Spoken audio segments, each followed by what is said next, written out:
Back in 2011, Valve announced Counter-Strike Global Offensive, which at the time was not entirely made to be a follow-up to Counter-Strike Source, but instead was originally made to bring the Counter-Strike experience to consoles. Co-developed by Valve and third-party studio Hidden Path Entertainment, the game that was intended to ship, the game that shipped, and the game we all now have are incredibly different beasts. From the general development intentions to specific ways weapons were designed to function, Counter-Strike Global Offensive was unrecognizable at many stages. There are hundreds of things that could be said about Hidden Path's original intention for CSGO, what caused it all to change, CSGO's disappointing launch, and exactly how Valve turned the game around, skins. But today, let's just discuss a single thing about old CSGO, or as it was codenamed, CS Strike 15.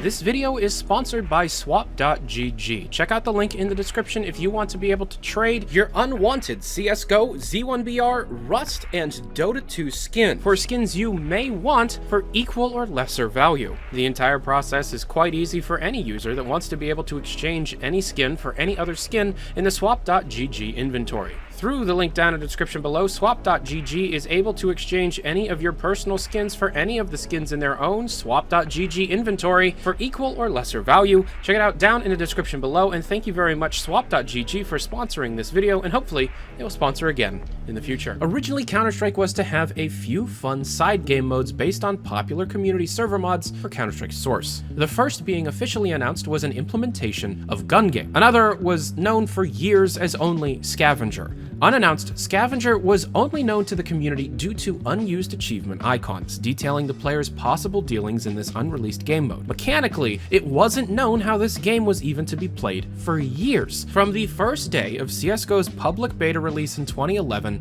the concept of Scavenger was known, but the specifics were a mystery. We had a few achievement icons, possibly a few script files, and no idea how the game was played. It was one of the largest mysteries in relation to Counter-Strike Global Offensive's development until March of this year, when the Half-Life 2 beta team did some trickery and wound up with a build that was used to demo the game to the public for the first time back at PAX in August of 2011, a full 3 months before the very first limited number of closed beta keys were even given out to the public, and over a year before the game's full release. Obviously, this build holds much more unseen and cut content than just this one game mode, but seeing how Scavenger has been entirely unknown for years, it's exciting to know that this build contains the entire thing working in complete order. And as you've probably figured out, it's public and available to download for free in the link down below. The game plays as an alternate rule set to Arms Race, where instead of unlocking weapons as the player scores more points, the weapons are already available, placed randomly around the map. 2 teams of 5 compete to not only work the map to find the best weapons, but also stay alive and remove the other team. No respawning, rounds are played like a standard game of Counter-Strike, and the buy menu is disabled. The players are limited to the weapons the map provides to quote-unquote scavenge. What's funny about this demo build is that those unused achievements that were the only thing we knew about Scavenger for years are here and they work, so it's possible to see these icons pop up during gameplay. As it currently stands, there are no servers running this game mode. However, offline bots work fine, and if anyone gets a server up and running, I will have IP addresses to connect down in the description below. Also, if anybody is interested in what this build also holds, let me know. There might be another massive video coming everyone's way. Significantly great job to the Half-Life 2 beta team for finding this, and more specifically thanks to these people for authoring up this fixed up build. And before we go, did you know that the tutorial level that taught players how to use the guns in Counter-Strike that had an announcer talking to you was written by Chet Falasek,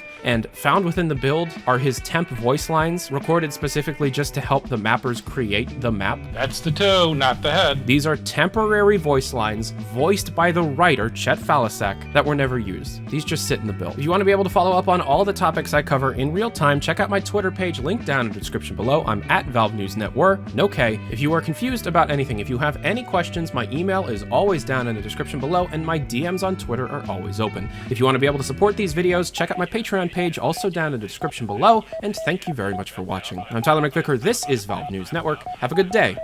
Adios.